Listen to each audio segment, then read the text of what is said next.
episode of The Forgotten, which is where we go out to our community and municipal cemeteries in Texas and see how they take care of their veterans. Okay, so we're gonna go check it out.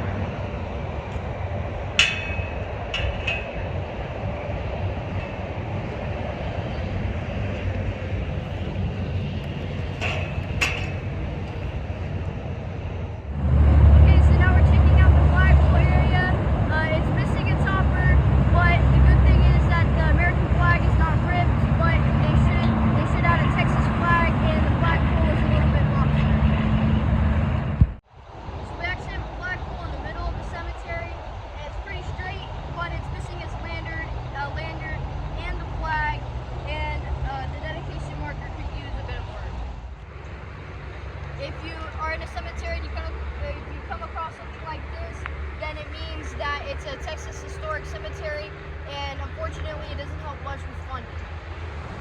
We're at our first veteran, Lawrence Dawson, which is a major in the U.S. Air Force, and as you can see, their marker is starting to sink in the ground, and the Texas heat is like beating away at the lacquer onto it, so it's turning it into this color, and eventually, if people don't clean it, it's going to turn into like his wife, like this half of his wife, but the whole thing is going to be like that. We don't want that.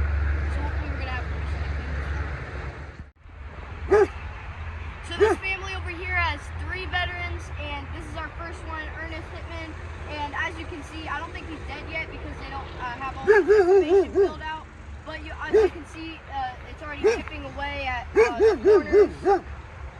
And now we're going to move into our second one of this family, which is, let's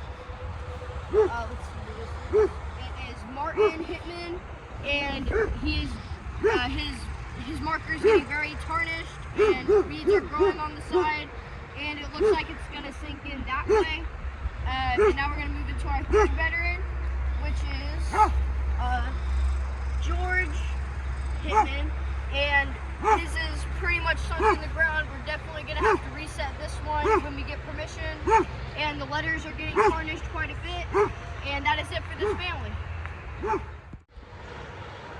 is our 5th veteran, and he's another Hitman, and he was a major in the U.S. Army, and his looks very nice, but the thing that we've been seeing with this family specifically is there's no death date, and so we're going to try to track down the next of kin and see if they know if the veteran's still alive or not, and if not, then if they know when they die, so we're going to put that on.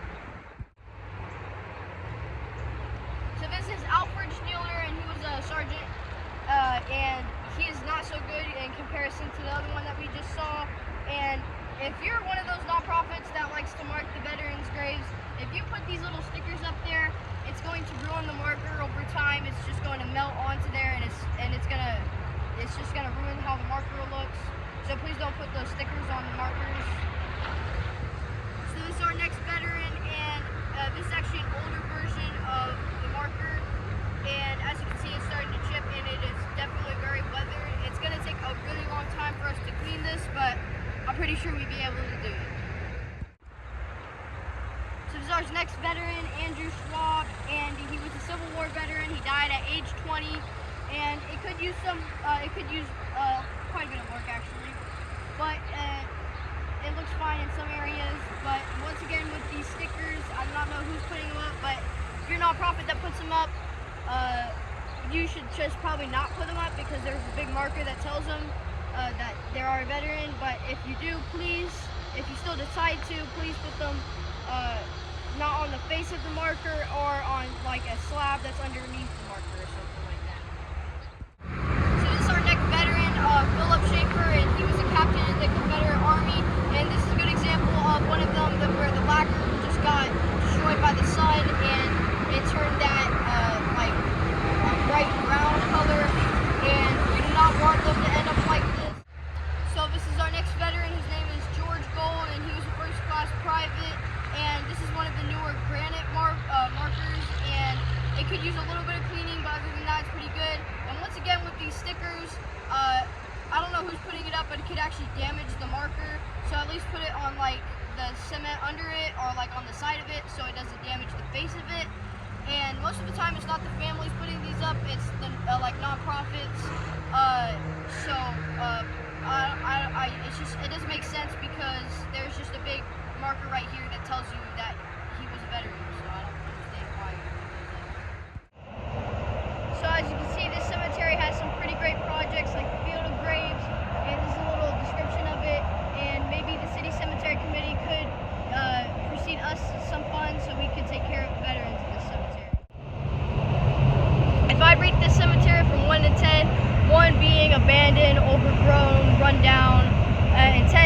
Texas State Cemetery, I'd rate this around 5 because the grounds are very nice.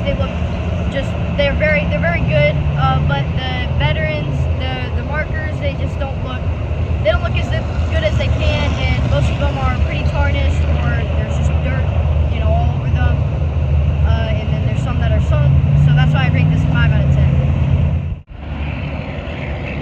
So the Forgotten is to actually help bring awareness to the Texas Veterans Legacy Project, which is where we try to document every single veteran in Texas community or municipal cemeteries.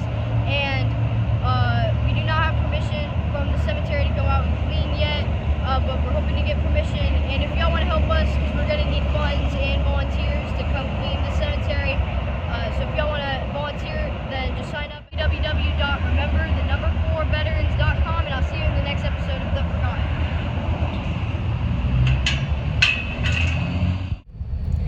Hey, this is Nicholas Aiden. I just got done with episode 1 of The Forgotten, and I forgot to mention that the veterans that we covered today were only the veterans with government-issued markers, because we have not done genealogy on the cemetery yet, and I'm going to get back to y'all when we have done genealogy on the cemetery, and I'll see y'all in episode 2 of The Forgotten.